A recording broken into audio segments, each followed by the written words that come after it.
संतां के कारज आप खलोया, संतां के कारज हर कम करावण आया राम। ਵਾਹਿਗੁਰੂ ਜੀ ਕਾ ਖਾਲਸਾ ਸ੍ਰੀ ਵਾਹਿਗੁਰੂ ਜੀ ਕੀ ਫਤਿਹ। ਜੀਵਨ ਕੌਤਕ ਸੰਤ ਬਾਬਾ ਮਹਾਂ ਹਰਨਾਮ ਸਿੰਘ ਜੀ ਮਹਾਰਾਜ, ਡੇਰਾ ਰੂਮੀ ਵਾਲਾ, ਭੁੱਚੋ ਕਲਾ, ਜ਼ਿਲ੍ਹਾ ਬਠਿੰਡਾ। ਸਾਧ ਜਨਾਂ ਕੀ ਅਚਰਜ ਕਥਾ, ਭਾਗ 11ਵਾਂ। ਅਸੀਸਾਂ ਬਾਬਾ ਖੇਮ ਸਿੰਘ ਜੀ, ਪ੍ਰਕਾਸ਼ਕ ਬਾਬਾ ਸੁਖਦੇਵ ਸਿੰਘ ਜੀ, ਮੌਜੂਦਾ ਮਹਾਂਪੁਰਸ਼, ਡੇਰਾ ਬਾਬਾ ਰੂਮੀ ਵਾਲਾ, ਭੁੱਚੋ ਕਲਾਂ, ਬਠਿੰਡਾ। ਆਪੇ ਦੇਖੇ ਆਪੇ ਬੂਝੇ, ਆਪੇ ਹੈ ਵਣਜਾਰਾ। ਸੇਵਕ ਸੇਵਾ ਕਰਕੇ ਦਾਤਾਂ ਪ੍ਰਾਪਤ ਕਰਦਾ ਹੈ। ਦਾਤਾਂ ਪ੍ਰਾਪਤ ਕਰਕੇ ਫਿਰ ਸੇਵਾ ਕਰੇ ਤਾਂ ਹੋਰ ਬਖਸ਼ਿਸ਼ਾਂ ਲੈਣ ਦਾ ਅਧਿਕਾਰੀ ਬਣਦਾ ਹੈ। ਹੋਰ ਬਖਸ਼ਿਸ਼ ਮਿਲਣ ਸਮੇਂ ਪ੍ਰੀਖਿਆ ਦੀ ਕਸੌਟੀ ਵੀ ਲੱਗਦੀ ਹੈ। ਪਾਸ ਹੋਣ ਉੱਤੇ ਨਵੇਂ ਅਹੁਦੇ ਮੁਰਾਤਬੇ ਮਿਲਦੇ ਹਨ। ਇੱਕ ਵਾਰ ਸੰਤ ਧੰਨਾ ਸਿੰਘ ਜੀ ਨੂੰ ਭਾਈ ਰੂਪੇ ਨਗਰ ਤੋਂ ਬੁਲਾ ਕੇ ਬਾਬਾ ਮਹਾਂ ਹਰਨਾਮ ਸਿੰਘ ਜੀ ਨੇ ਹੁਕਮ ਕੀਤਾ, ਤੁਸੀਂ ਸ੍ਰੀ ਅੰਮ੍ਰਿਤਸਰ ਜਾਓ। ਸਾਡੇ ਵੱਲੋਂ ਉੱਥੇ 101 ਰੁਪਏ ਦੀ ਦੇਗ ਕਰਾ ਕੇ ਅਰਦਾਸ ਕਰਵਾ ਕੇ ਆਓ। ਨਾਲ ਹੀ ਹੁਕਮ ਕੀਤਾ ਕਿ ਆਉਣ ਜਾਣ ਸਮੇਂ ਸਾਵਧਾਨੀ ਰੱਖਣੀ। ਇਸ ਬਚਨ ਦੇ ਵਿੱਚ ਕੋਈ ਭੇਦ ਸੀ। ਹੁਕਮ ਅਨੁਸਾਰ ਸੰਤ ਧੰਨਾ ਸਿੰਘ ਜੀ ਸ੍ਰੀ ਅੰਮ੍ਰਿਤਸਰ ਨੂੰ ਚੱਲ ਪਏ। ਹਰੀਕੇ ਪੱਤਣ ਦਰਿਆ ਪਾਰ ਕਰਨ ਸਮੇਂ ਉਸ ਵੇਲੇ ਬੇੜੀ ਚੜ੍ਹ ਕੇ ਪਾਰ ਹੋਈਦਾ ਸੀ। ਜਿਸ ਸਮੇਂ ਸੰਤ ਧੰਨਾ ਸਿੰਘ ਜੀ ਨੇ ਦਰਿਆ ਪਾਰ ਕਰਨ ਸਮੇਂ ਮਲਾਹ ਨੂੰ ਕਿਹਾ ਕਿ ਅਸੀਂ ਪਾਰ ਜਾਣਾ ਹੈ, ਬੇੜੀ ਚਲਾਓ। ਤਾਂ ਮਲਾਹ ਨੇ ਕਿਹਾ ਕਿ ਵੇਖੋ ਮੇਰਾ ਪੁੱਤਰ ਦਰਦ ਨਾਲ ਮਰ ਰਿਹਾ ਹੈ, ਝੱਟ ਪਲ ਦਾ ਪ੍ਰਾਹੁਣਾ ਹੈ, ਮੈਥੋਂ ਇਹ ਕੰਮ ਘੱਟੋ ਘੱਟ ਅੱਜ ਤਾਂ ਨਹੀਂ ਹੋਣਾ। ਉਪਰੰਤ ਸੰਤ ਧੰਨਾ ਸਿੰਘ ਜੀ ਨੇ ਵੀ ਲੜਕੇ ਦੀ ਹਾਲਤ ਵੇਖੀ, ਜਿਹੜੀ ਕਿ ਬਹੁਤ ਹੀ ਦੁਖਦਾਈ ਸੀ। ਮਨ ਵਿੱਚ ਤਰਸ ਆ ਗਿਆ। ਉਸ ਸਮੇਂ ਦਰਿਆ ਵਿੱਚੋਂ ਸੁੱਚਾ ਜਲ ਲੈ ਕੇ ਬਾਣੀ ਦਾ ਪਾਠ ਕਰਕੇ ਜਲ ਦੇ ਦਿੱਤਾ। ਪੀਣ ਸਾਰ ਹੀ ਬੱਚਾ ਤੰਦਰੁਸਤ ਹੋ ਗਿਆ। ਇੱਥੇ ਭੁੱਚੋ ਅਚਾਨਕ ਹੀ ਉਸ ਸਮੇਂ ਬਾਬਾ ਮਹਾਂ ਹਰਨਾਮ ਸਿੰਘ ਜੀ ਨੇ ਬਚਨ ਕੀਤਾ, ਨੀਲਾ ਸਿਆਂ ਧੰਨਾ ਸਿੰਘ ਨੂੰ ਜੋ ਅਸੀਂ ਬਚਨ ਕੀਤਾ ਸੀ ਕਿ ਸਾਵਧਾਨ ਹੋ ਕੇ ਰਹੀਂ, ਉਹ ਸਾਵਧਾਨ ਨਹੀਂ ਰਿਹਾ। ਨੀਲਾ ਸਿੰਘ ਨੇ ਬੇਨਤੀ ਕੀਤੀ, ਜੀ ਸਮਝ ਨਹੀਂ ਆਈ। ਅੱਗੋਂ ਬਾਬਾ ਜੀ ਨੇ ਬਚਨ ਕੀਤਾ, ਉਸ ਦੇ ਆਏ ਤੋਂ ਪਤਾ ਲੱਗ ਜਾਏਗਾ। ਉਪਰੰਤ ਭਾਈ ਨੀਲਾ ਸਿੰਘ ਚੁੱਪ ਕਰ ਗਿਆ। ਠੀਕ ਇਸ ਬਚਨ ਤੋਂ 3-4 ਦਿਨ ਬਾਅਦ ਸ਼ਾਮ ਦੇ ਸਮੇਂ ਬਾਬਾ ਜੀ ਨੇ ਹੁਕਮ ਕੀਤਾ, ਨੀਲਾ ਸਿਆਂ ਤੂੰ ਬਾਹਰ ਪਹਿਰੇ 'ਤੇ ਖੜਾ ਹੋ ਜਾ, ਹੋਰ ਕਿਸੇ ਨੂੰ ਨਹੀਂ ਰੋਕਣਾ। ਜੇ ਧੰਨਾ ਸਿੰਘ ਆਵੇ ਤਾਂ ਉਸ ਨੂੰ ਰੋਕ ਦੇਣਾ। ਕਹਿਣਾ ਕਿ ਜਿਨ੍ਹਾਂ ਪੈਰਾਂ ਉੱਤੇ ਖੜਾ ਹੈ ਇੱਥੇ ਹੀ ਖੜਾ ਹੋ ਜਾ, ਫੇਰ ਸਾਨੂੰ ਖਬਰ ਕਰ ਦੇਣੀ। ਹੁਕਮ ਅਨੁਸਾਰ ਭਾਈ ਨੀਲਾ ਸਿੰਘ ਪਹਿਰੇ ਉੱਤੇ ਖੜਾ ਹੋ ਗਿਆ। ਜਿਸ ਵਕਤ ਸੰਤ ਧੰਨਾ ਸਿੰਘ ਜੀ ਆਏ, ਦਰਸ਼ਨ ਕਰਨ ਦੀ ਆਗਿਆ ਮੰਗੀ, ਤਾਂ ਅੱਗੋਂ ਭਾਈ ਨੀਲਾ ਸਿੰਘ ਨੇ ਬਾਬਾ ਜੀ ਦਾ ਹੁਕਮ ਸੁਣਾ ਦਿੱਤਾ। ਉਸ ਸਮੇਂ ਸੰਤ ਧੰਨਾ ਸਿੰਘ ਜੀ ਜਿਨ੍ਹਾਂ ਕਦਮਾਂ ਉੱਤੇ ਖੜੇ ਸਨ ਉੱਥੇ ਹੀ ਖੜੇ ਹੋ ਗਏ। ਉਪਰੰਤ ਭਾਈ ਨੀਲਾ ਸਿੰਘ ਜੀ ਨੇ ਹਜ਼ੂਰ ਦੇ ਪਾਸ ਪਹੁੰਚ ਕੇ ਧੰਨਾ ਸਿੰਘ ਜੀ ਦੀ ਬੇਨਤੀ ਕਰ ਦਿੱਤੀ। ਹਜ਼ੂਰ ਨੇ ਸੁਣ ਕੇ ਬਚਨ ਕੀਤਾ, ਪਰਸੋਂ ਗੱਲ ਕਰਾਂਗੇ। ਜਿਸ ਵਕਤ ਸ਼ਾਮ ਦਾ ਵਕਤ ਹੋਇਆ, ਲੰਗਰ ਤਿਆਰ ਹੋ ਕੇ ਆਇਆ। ਸੰਗਤਾਂ ਦੇ ਵਿੱਚ ਲੰਗਰ ਵਰਤਣ ਸਮੇਂ ਫਿਰ ਸੇਵਕਾਂ ਨੇ ਬੇਨਤੀ ਕੀਤੀ, ਮਹਾਰਾਜ ਸੰਤ ਧੰਨਾ ਸਿੰਘ ਨੂੰ ਲੰਗਰ ਵਰਤਦੇ ਸਮੇਂ ਅੰਦਰ ਸੱਦੀਏ ਕਿ ਉੱਥੇ ਹੀ ਪਹੁੰਚਾ ਦੇਈਏ। ਹਜ਼ੂਰ ਨੇ ਬਚਨ ਕੀਤਾ, ਉਸ ਨੂੰ ਨਾ ਅੰਦਰ ਨਾ ਬਾਹਰ ਕਿਤੇ ਲੰਗਰ ਨਹੀਂ ਦੇਣਾ।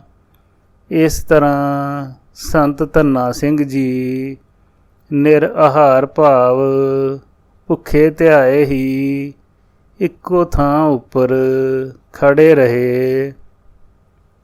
ਤੀਸਰੇ ਦਿਨ ਹੁਕਮ ਕਰਕੇ ਬਾਹਰ ਹੀ ਲੰਗਰ ਛਕਾ ਕੇ ਹੁਕਮ ਕੀਤਾ, ਤੈਨੂੰ ਭੇਜਿਆ ਕਿਸ ਕੰਮ ਤੇ ਤੂੰ ਕੀਤਾ ਕੀ?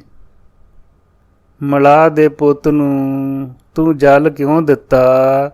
ਤੈਨੂੰ ਪਤਾ ਹੈ ਉਸ ਨੇ ਮਰ ਕੇ ਰਾਜੇ ਦੇ ਘਰ ਜਨਮ ਲੈਣਾ ਸੀ। ਤੂੰ ਉਸ ਨੂੰ ਭੁੱਖ ਨੰਗ ਦੇ ਘਰ ਬੰਨ੍ਹ ਕੇ ਬਿਠਾ ਆਇਆ ਹੈ। ਤੂੰ ਚੰਗੀ ਗੱਲ ਨਹੀਂ ਕੀਤੀ। ਹੁਣ ਤੂੰ ਇੱਥੋਂ ਹੀ ਭਾਈ ਰੂਪੇ ਚਲਿਆ ਜਾ। ਡੇਰੇ ਵਿੱਚ ਜਿੰਨਾ ਚਿਰ ਤੈਨੂੰ ਨਾ ਸੱਦੀਏ ਤੂੰ ਨਹੀਂ ਆਉਣਾ। ਉਪਰੰਤ ਸੰਤ ਧੰਨਾ ਸਿੰਘ ਜੀ ਨੇ ਬੇਨਤੀ ਕੀਤੀ, ਮੇਰੇ ਪਾਸੋਂ ਉਹ ਸੇਵਾ ਕਰਾਈ ਜਾਓ ਜੋ ਅੱਗੇ ਭਾਈ ਰੂਪੇ ਵਿੱਚ ਕਰਾ ਰਹੇ ਹੋ। ਇਤਨੀ ਮਿਹਰ ਕਰੋ। ਹੁਕਮ ਕੀਤਾ, ਸ਼ੁੱਧ ਹੈ, ਉਹ ਸੇਵਾ ਤੂੰ ਕਰੀ ਚੱਲ। ਉੱਥੋਂ ਹੀ ਨਮਸਕਾਰ ਕਰਕੇ ਸੰਤ ਧੰਨਾ ਸਿੰਘ ਜੀ ਭਾਈ ਰੂਪੇ ਚਲੇ ਗਏ। ਸੇਵਾ ਲਗਾਤਾਰ ਚੱਲਦੀ ਰਹੀ। ਬੜੀ ਦੇਰ ਬਾਅਦ ਮਾਫੀ ਮਿਲੀ। ਇਸ ਤੋਂ ਅੱਗੇ ਮਾਫੀ ਵਾਲਾ ਪ੍ਰਸੰਗ ਸੁਣੋ। ਭੂਲੇ ਬਾਰਿਕ ਅਨਿਕ ਲਖ ਬਰੀਆ, ਅਨ ਠੌਰ ਨਾਹੀ ਜਹ ਜਾਤਾ। ਸੰਤ ਭਾਈ ਧੰਨਾ ਸਿੰਘ ਜੀ ਦਾ ਬਾਬਾ ਮਹਾਂ ਹਰਨਾਮ ਸਿੰਘ ਜੀ ਦੇ ਹੁਕਮ ਅਨੁਸਾਰ ਬਾਬਾ ਜੀ ਦੇ ਸਾਹਮਣੇ ਆਉਣਾ ਜਾਣਾ ਬੰਦ ਹੋ ਗਿਆ ਸੀ, ਪਰੰਤੂ ਸੇਵਾ ਨਹੀਂ ਛੱਡੀ। ਅੱਗੇ ਤਾਂ ਕਦੇ ਕਦੇ ਆ ਕੇ ਦਰਸ਼ਨ ਕਰਦੇ ਸਨ।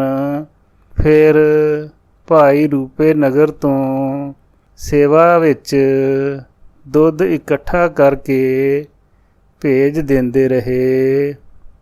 ਨਾਲ ਕਦੇ ਕਦੇ ਸੇਵਾ ਕਰਨ ਵਾਲੇ ਰਾਹੀਂ ਦਰਸ਼ਨ ਕਰਨ ਵਾਸਤੇ ਬੇਨਤੀ ਕਰ ਦੇਣੀ। ਬਾਬਾ ਜੀ ਨੇ ਇਹ ਸੁਣ ਕੇ ਕਦੇ ਚੁੱਪ ਰਹਿਣਾ, ਕਦੇ ਬਚਨ ਕਰਨਾ ਕਿ ਅਜੇ ਨਹੀਂ।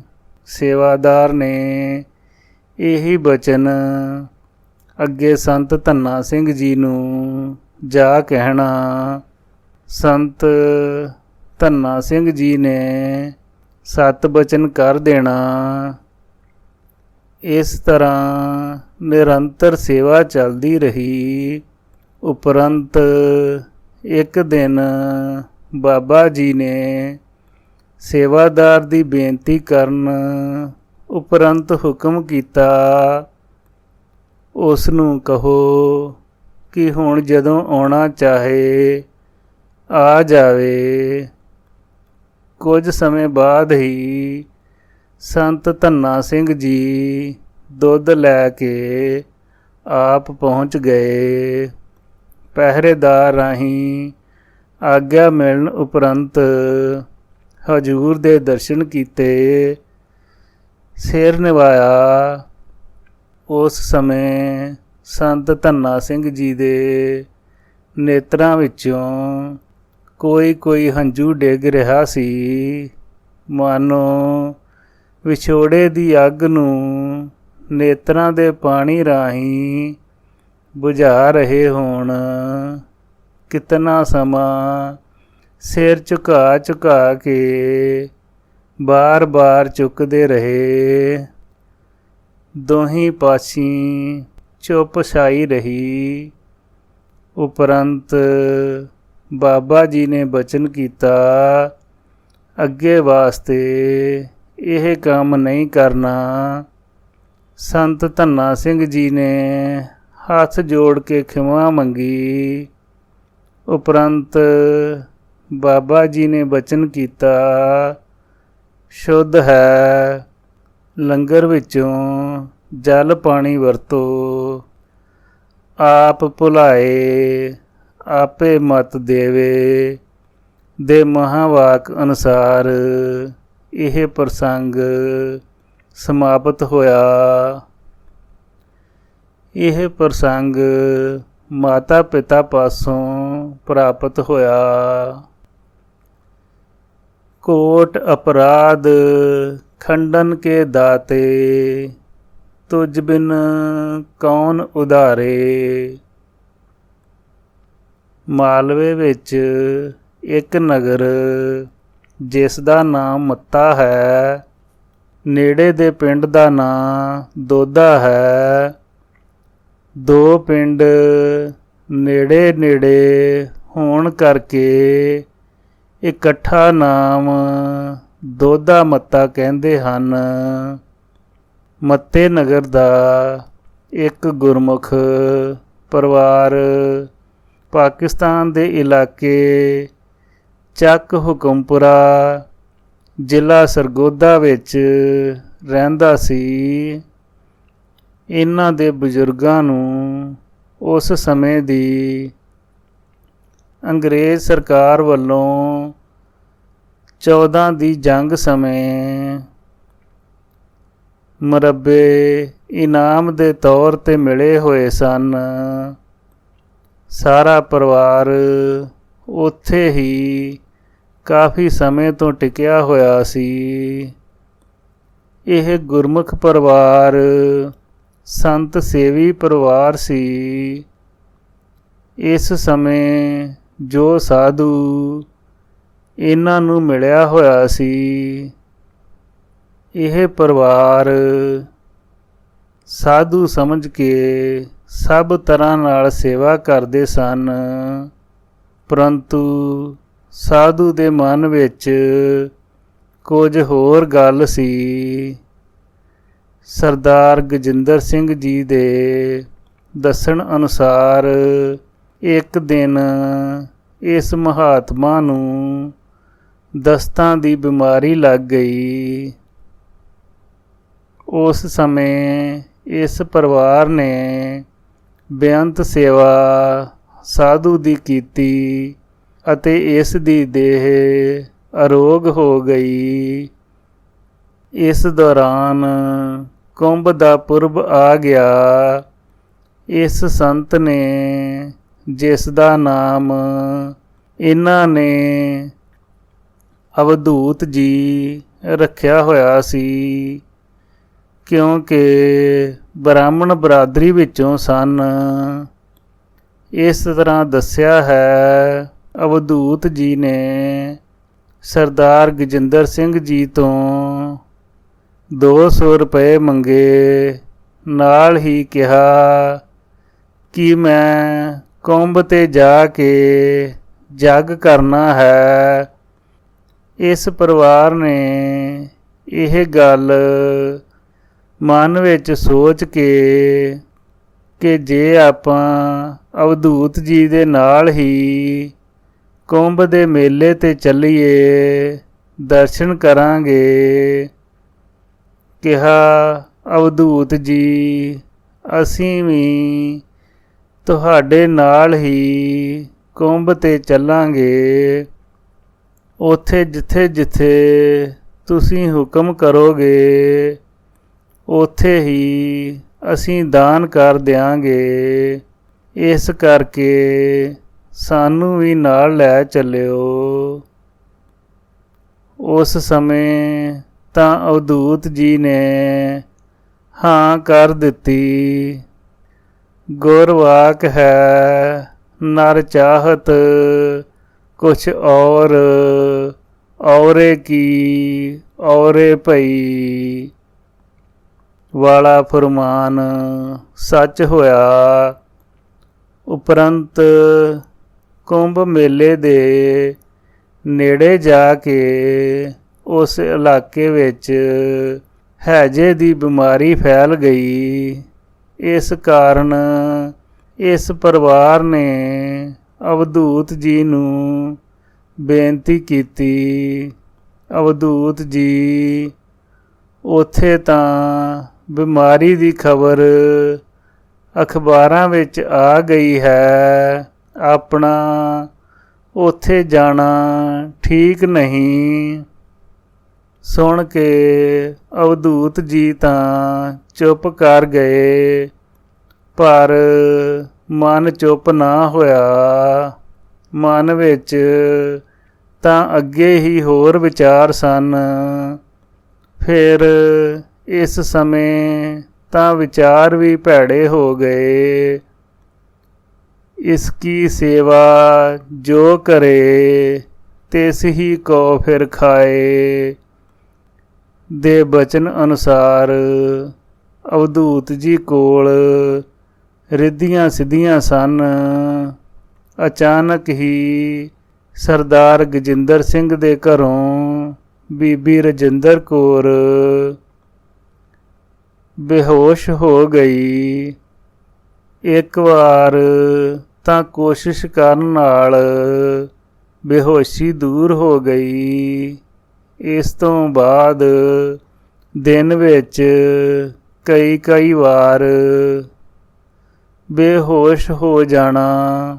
ਉਪਰੰਤ ਅਵਧੂਤ ਜੀ ਤਾਂ ਸਰਦਾਰ ਜੀ ਦੇ ਦੱਸਣ ਅਨੁਸਾਰ ਕਿਤੇ ਚਲੇ ਗਏ ਅਤੇ ਬੀਬੀ ਰਜਿੰਦਰ ਕੌਰ ਜੀ ਦਿਨ ਵਿੱਚ ਕਈ ਵਾਰ ਬੇਹੋਸ਼ ਹੋਣ ਲੱਗ ਪਏ।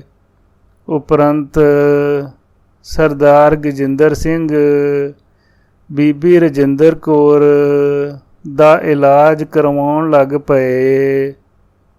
ਫਿਰ ਕਈ ਵਾਰ ਬੇਹੋਸ਼ੀ ਦੀ ਹਾਲਤ ਵਿੱਚ ਬੀਬੀ ਰਜਿੰਦਰ ਕੌਰ ਨੇ ਬੋਲਣਾ, ਸਾਨੂੰ ਅਵਧੂਤ ਜੀ ਨੇ ਭੇਜਿਆ ਹੈ, ਸਾਨੂੰ ਲੱਡੂ ਖਾਣ ਨੂੰ ਦਿਓ।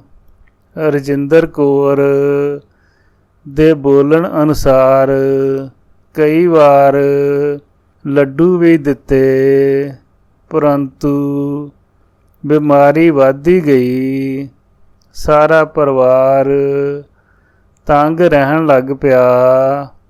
ਸਰਦਾਰ ਗਜਿੰਦਰ ਸਿੰਘ ਦੀ ਰਿਸ਼ਤੇਦਾਰੀ ਪਿੰਡ ਬਜਵਾਣੇ ਵਿੱਚ ਸੀ। ਕਿਸੇ ਸਮੇਂ ਬਜਵਾਣਾ ਆਏ ਬਾਬਾ ਮਹਾਂ ਹਰਨਾਮ ਸਿੰਘ ਜੀ ਦੀ ਸਿਫਤ ਸੁਣ ਕੇ ਰਸਤੇ ਵਿੱਚੋਂ ਕੁਛ ਫਲਾਂ ਦਾ ਪ੍ਰਸ਼ਾਦ ਲੈ ਕੇ ਬਾਬਾ ਮਹਾਂ ਹਰਨਾਮ ਸਿੰਘ ਜੀ ਦੇ ਚਰਨਾਂ ਵਿੱਚ ਪਹੁੰਚੇ। ਅੱਗੇ ਪਹਿਰੇਦਾਰ ਰਾਹੀਂ ਆਗਿਆ ਮਿਲਣ ਉਪਰੰਤ ਡੇਰੇ ਅੰਦਰ ਪਹੁੰਚੇ। ਪਿਛਲੇ ਪਹਿਰ ਦਾ ਵਕਤ ਸੀ।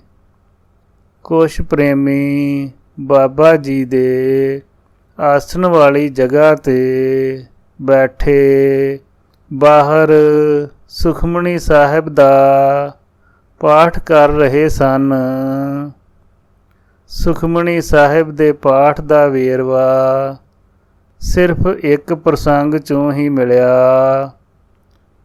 ਪਾਠ ਦਾ ਭੋਗ ਪੈਣ ਉਪਰੰਤ ਕੋਠੜੀ ਦਾ ਦਰਵਾਜ਼ਾ ਖੁੱਲ੍ਹਿਆ।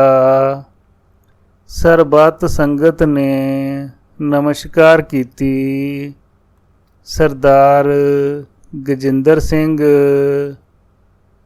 ਅਤੇ ਬੀਬੀ ਰਜਿੰਦਰ ਕੌਰ ਨੇ ਪ੍ਰਸ਼ਾਦ ਰੱਖ ਕੇ ਨਮਸਕਾਰ ਕੀਤੀ। ਉਪਰੰਤ ਬਾਬਾ ਜੀ ਨੇ ਹੁਕਮ ਕੀਤਾ, ਸ਼ਰਾ ਕਰਾਓ। ਹੁਕਮ ਅਨੁਸਾਰ ਸਰਾ ਕੀਤੀ ਗਈ। ਫਿਰ ਹੁਕਮ ਹੋਇਆ, ਮੱਟੀ ਵਿੱਚੋਂ ਅੰਮ੍ਰਿਤ ਦਿਓ। ਸੇਵਾਦਾਰ ਨੇ ਮੱਟੀ ਵਿੱਚੋਂ ਜਲ ਦਿੱਤਾ। ਨਾਲ ਹੀ ਬਚਨ ਕੀਤਾ, ਕਾਲ ਉਪਜੇ ਬਾਗੜੋਂ, ਬੁਰਾ ਬ੍ਰਾਹਮਣ ਤੋਂ ਹੋਏ। ਇਸ ਰਮਜ ਨਾਲ ਦੁੱਖ ਲੱਗਣ ਦਾ ਕਾਰਨ ਵੀ ਦੱਸ ਦਿੱਤਾ। ਮੱਟੀ ਵਿੱਚੋਂ ਅੰਮ੍ਰਿਤ ਛਕਣ ਕਰਕੇ ਮੁੜ ਕੇ ਬਿਮਾਰੀ ਵੀ ਹਟ ਗਈ। ਉਪਰੰਤ ਬਾਬਾ ਜੀ ਦੇ ਚਰਨਾਂ ਨਾਲ ਅਟੁੱਟ ਪ੍ਰੇਮ ਵੱਧ ਗਿਆ। ਫਿਰ ਕਿਸੇ ਸਮੇਂ ਦਰਸ਼ਨ ਕਰਨ ਆਏ। ਮਨ ਵਿੱਚ ਇੱਛਾ ਸੀ ਕਿ ਬਾਬਾ ਜੀ ਤੋਂ ਪੁੱਤਰ ਦੀ ਦਾਤ ਮੰਗੀਏ। ਦਰਸ਼ਨ ਕਰਨ ਆਏ। ਸਰਦਾਰ ਗਜਿੰਦਰ ਸਿੰਘ ਅਤੇ ਬੀਬੀ ਰਜਿੰਦਰ ਕੌਰ ਨੂੰ ਬਾਬਾ ਜੀ ਨੇ ਹੁਕਮ ਕਰਕੇ ਆਪਣੇ ਕੋਲ ਸਾਹਮਣੇ ਬੋਰੀ ਉੱਤੇ ਬੈਠਣ ਦਾ ਹੁਕਮ ਕੀਤਾ। ਹੁਕਮ ਅਨੁਸਾਰ ਬੀਬੀ ਰਜਿੰਦਰ ਕੌਰ ਬੋਰੀ ਉੱਤੇ ਬੈਠ ਗਈ। ਇਸ ਸਮੇਂ ਸਰਦਾਰ ਗਜਿੰਦਰ ਸਿੰਘ ਕਿਸੇ ਕਾਰਨ ਪਿਸ਼ਾਬ ਆਦਿਕ ਕਰਨ ਲਈ ਡੇਰੇ ਤੋਂ ਬਾਹਰ ਆ ਗਏ ਸਨ। ਬਾਬਾ ਜੀ ਨੇ ਹੁਕਮ ਕੀਤਾ, ਬਾਲਿਆ, ਇਸ ਲੜਕੀ ਦੇ ਹੱਥਾਂ ਵਿੱਚੋਂ ਕੰਗਣਾ ਦੀ ਜੋੜੀ ਲੁਹਾ ਕੇ ਸਾਡੇ ਅੱਗੇ ਰੱਖ ਦੇ। ਸੰਤ ਨਰੈਣ ਸਿੰਘ ਜੀ ਨੇ ਹੁਕਮ ਅਨੁਸਾਰ ਬੀਬੀ ਰਜਿੰਦਰ ਕੌਰ ਦੇ ਹੱਥਾਂ ਵਿੱਚੋਂ ਕੰਗਣ ਲੁਹਾ ਕੇ ਬਾਬਾ ਜੀ ਦੇ ਅੱਗੇ ਰੱਖ ਦਿੱਤੇ। ਉਪਰੰਤ ਬੀਬੀ ਰਜਿੰਦਰ ਕੌਰ ਦੇ ਮਨ ਵਿੱਚ ਆਈ, ਸਰਦਾਰ ਜੀ ਇਸ ਵੇਲੇ ਕੋਲ ਨਹੀਂ ਹਨ। ਬਾਬਾ ਜੀ ਨੇ ਕੰਗਣ ਲੁਹਾ ਲਏ ਹਨ। ਇਹ ਬੇਪਰਵਾਹ ਹਨ। ਪਤਾ ਨਹੀਂ ਕੀ ਹੋਵੇ, ਕੜੇ ਮੋੜਨ ਜਾਂ ਨਾ ਮੋੜਨ। ਇੱਧਰ ਬੀਬੀ ਰਜਿੰਦਰ ਕੌਰ ਦੇ ਮਨ ਵਿੱਚ ਕਈ ਤਰ੍ਹਾਂ ਦੇ ਉਤਰਾ ਚੜ੍ਹਾਅ ਆ ਰਹੇ ਸਨ। ਇੱਧਰ ਸਰਬ ਕਲਾ ਸਮਰੱਥ ਬਾਬਾ ਮਹਾਂ ਹਰਨਾਮ ਸਿੰਘ ਜੀ ਸਭ ਕੁਝ ਜਾਣਦੇ ਹਨ। ਜਿਵੇਂ ਫਰਮਾਨ ਹੈ, हर जाने सब किछ, जो जिए वरते प्रभ घालिया। किसे का एक तिल ना गवाई। कुछ समय बाद बाबा जी ने हस के बचन कीता, बालिया देवी नूं कड़े मोड़ दे। इस दे मन विच है कि संत किते कंगन ही ना रख लैण। शुद्ध है फिर सरदार गजिंदर सिंह ਅਤੇ ਬੀਬੀ ਰਜਿੰਦਰ ਕੌਰ ਨੂੰ ਪ੍ਰਸੰਨ ਹੋ ਕੇ ਆਗਿਆ ਬਖਸ਼ੀ। ਫਿਰ ਹੁਕਮ ਅਨੁਸਾਰ 2 ਪੁੱਤਰ ਇਹਨਾਂ ਦੇ ਘਰ ਹੋਏ, ਜਿਨ੍ਹਾਂ ਦਾ ਨਾਮ ਬਰਜਿੰਦਰ ਸਿੰਘ ਵੱਡਾ ਅਤੇ ਰਛਪਾਲ ਸਿੰਘ ਛੋਟਾ। 2 ਪੁੱਤਰ ਕੰਗਣਾ ਦੇ ਬਹਾਨੇ ਬਖਸ਼ਿਸ਼ ਕੀਤੇ। ਗੁੱਜੀ ਛਾਨੀ ਨਾਹੀ ਬਾਤ, ਗੁਰੂ ਨਾਨਕ ਤੁਠਾ ਕੀਨੀ ਦਾਤ। ਦੇ ਬਚਨ ਅਨੁਸਾਰ ਮਿਹਰ ਹੋਈ। ਉਪਰੰਤ ਇਹ ਪਰਿਵਾਰ ਅੱਜ ਤੱਕ ਸ਼ਰਧਾਲੂ ਹੈ। ਇਹ ਪ੍ਰਸੰਗ ਗਜਿੰਦਰ ਸਿੰਘ ਜੀ ਨੇ ਆਪ ਲਿਖਾਇਆ। ਸ੍ਰੀ ਵਾਹਿਗੁਰੂ ਜੀ ਕਾ ਖਾਲਸਾ, ਸ੍ਰੀ ਵਾਹਿਗੁਰੂ ਜੀ ਕੀ ਫਤਿਹ।